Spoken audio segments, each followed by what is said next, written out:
Bienvenue dans cette nouvelle science les amis. Comme promis, dans cette nouvelle vidéo, je vais vous démontrer étape par étape d'où vient la variance de l'estimateur à chapeau dans le cadre d'une régression simple. En fait, on vous dit que la variance de à chapeau, c'est tout simplement sigma carré de l'erreur, c'est-à-dire la variance de l'erreur, divisé par somme xi moins x bar de taux carré pour i allant de 1 à n. Ça, c'est la formule que vous allez retrouver dans vos bouquins. Je vais vous démontrer étape par étape comment on a déterminé cette variance de l'estimateur à chapeau du paramètre A. Pour les gens qui n'ont pas vu la séance précédente, il y a trois parties que nous avons vues jusqu'à présent. Nous avons vu dès le départ comment déterminer les estimateurs A chapeau et B chapeau, comment on est arrivé à déterminer ces estimateurs, les formules. Vous allez trouver les liens dans tous les cas en description ou en commentaire de cette vidéo. Si vous partez au niveau de la chaîne YouTube Start Today, vous allez voir déjà que les séances sont partagées. Il y a la partie 1 où je vous ai démontré étape par étape comment déterminer les estimateurs A chapeau et B chapeau. La deuxième partie, on a étudié dans la deuxième partie si ce sont des estimateurs sans biais. On a vu que ce sont des estimateurs qui ne sont pas biaisés. Et au niveau de la troisième partie, je vous ai démontré que ce sont des estimateurs convergents. Allez-y voir ces trois séances. Ce sont des séances qui sont très intéressantes pour que vous puissiez avancer. Mon objectif dans cette séance, c'est de vous démontrer en fait d'où vient cette formule. Vous savez que en fait l'estimateur A chapeau, ça s'écrit sous la forme suivante. A chapeau, c'est la covariance entre x, y sur la variance de x. Mais nous avons essayé de réécrire cette formule autrement. Au niveau de la partie 2, nous avons pu déterminer que A chapeau peut s'écrire sous la forme suivante. Le quotient A plus la somme xi moins x bar, d'accord, fois un certain epsilon, fois epsilon i, pour i allant de 1 à n, divisé par somme xi moins x bar le taux carré pour i allant de 1 à n. Ça, nous avons déterminé ça au niveau de la partie 2. Lorsqu'on a étudié le biais de l'estimateur, encore une fois, il faut regarder la partie 2. Au niveau de la partie 2, vous allez voir comment on est arrivé à cette nouvelle formule pour A chapeau. Nous allons utiliser ça pour pouvoir déterminer la variance de A chapeau. La variance de A chapeau, ça va être tout simplement la variance de tout ça. La variance, je remplace A chapeau par son expression, c'est la variance de A plus somme pour i allant de 1 à n, xi moins x bar, fois epsilon i, le tout divisé par somme pour i allant de 1 à n, xi moins x bar, le taux carré. Je ferme le crochet. La variance de ça qu'on va déterminer. Étant donné que A ne dépend pas de cette partie, si je détermine la variance de A plus cette somme-là, ça va être tout simplement la variance de A plus variance de tout ça. Somme pour i allant de 1 à n, xi moins x bar fois epsilon i, divisé par somme pour i allant de 1 à n, xi moins x bar, le taux carré, et je ferme la parenthèse. Je peux écrire variance de A plus variance de cette somme parce que tout simplement, A et cette partie, il n'y a pas une relation de dépendance. S'il y a une relation de dépendance, on aurait pu ajouter deux fois la covariance entre A et cette somme. Bon, comme il n'y a pas une relation de dépendance, ça va être tout simplement ignoré. Donc, il n'y a pas, la covariance n'est pas à tenir compte. Donc, raison pour laquelle on va écrire tout simplement cette forme réduite. Mais il faut savoir déjà que A est une constante. A est fixe. Le paramètre en question est fixe. Il n'est pas aléatoire, il est fixe. La variance de A va être égale à 0. La variance de A va être égale à 0 parce que tout simplement A est un paramètre, il est fixe, d'accord? Il n'est pas aléatoire. On sait très bien que la variance d'une constante, c'est tout simplement 0. Maintenant, il reste tout simplement plus la variance de somme xi moins x bar fois epsilon i divisé par somme xi moins x bar le taux carré. C'est ce qui nous reste. Donc, il nous reste seulement à déterminer cette variance. D'accord? Alors, ce que vous devez savoir, c'est que le dénominateur ici, le dénominateur est une constante. D'accord? Ce dénominateur est une constante. Par conséquent, ça peut sortir tout simplement de la variance. Et on va élever ça au carré.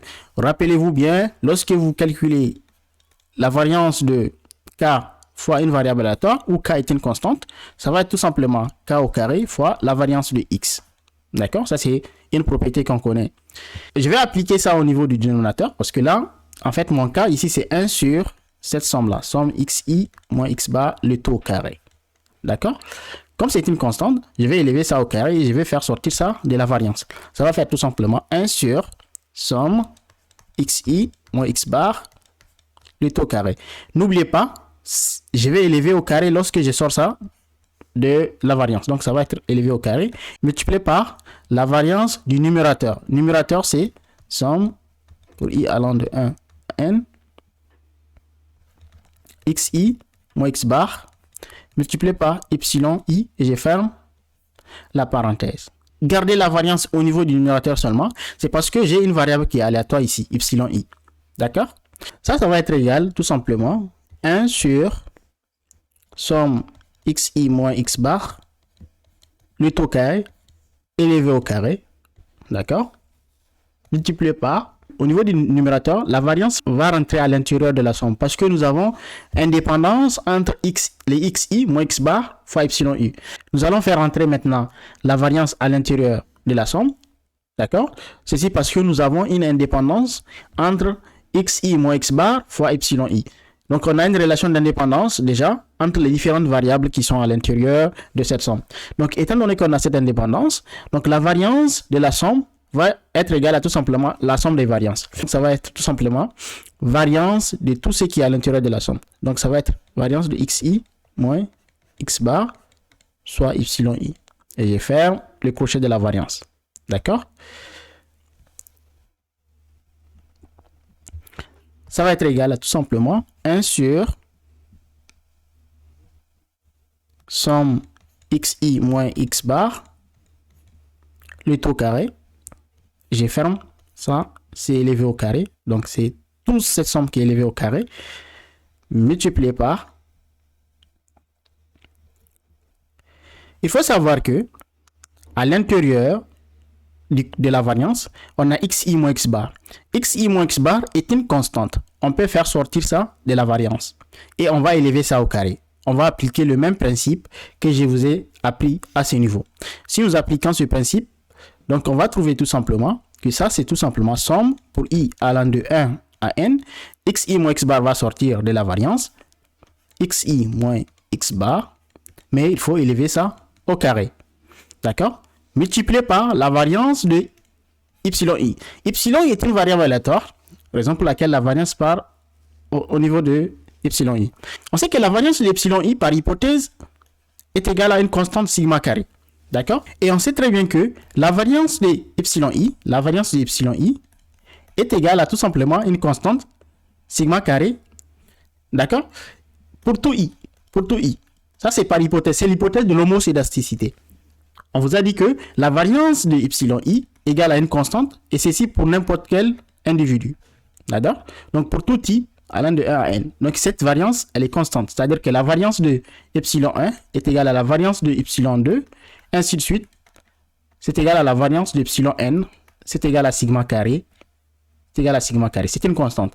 Donc, on va remplacer la variance de epsilon i par la constante sigma carré. Nous allons trouver que ça, c'est tout simplement 1 sur somme pour i allant de 1 à n, xi moins x bar, le tout au carré, bien sûr, cette somme-là élevée au carré, multiplié par somme pour i allant de 1 à n, xi moins x bar, au carré, d'accord, je suis juste en train de répondre ça. Maintenant, la variance de epsilon i sera remplacée par sigma carré qui est une constante. Très bien. Étant donné que sigma carré est une constante, on peut la faire sortir de la somme. On peut la faire sortir de cette somme-là. Donc, on va trouver ceci. Ça va nous donner tout simplement 1 sur somme pour i allant de 1 à n, xi moins x bar, le tout carré, élevé au carré, tout ça, toute cette somme élevée au carré, multiplié par, maintenant la constante que je viens de vous parler va sortir de la somme, d'accord, cette somme-là.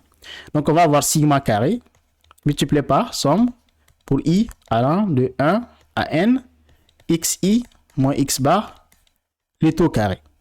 Très bien. Qu'est-ce que je peux faire? Je peux simplifier par somme xi moins x bar au carré, au numérateur et au dénominateur. Il va rester quoi? Il va rester, au numérateur, il va rester sigma carré.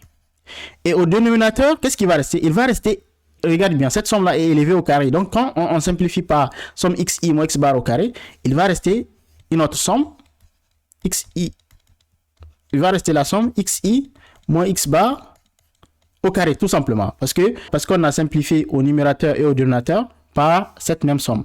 Et ici, on a cette somme-là est élevée au carré. Donc, si on simplifie une fois, il va rester tout simplement la somme xi moins x bar au carré.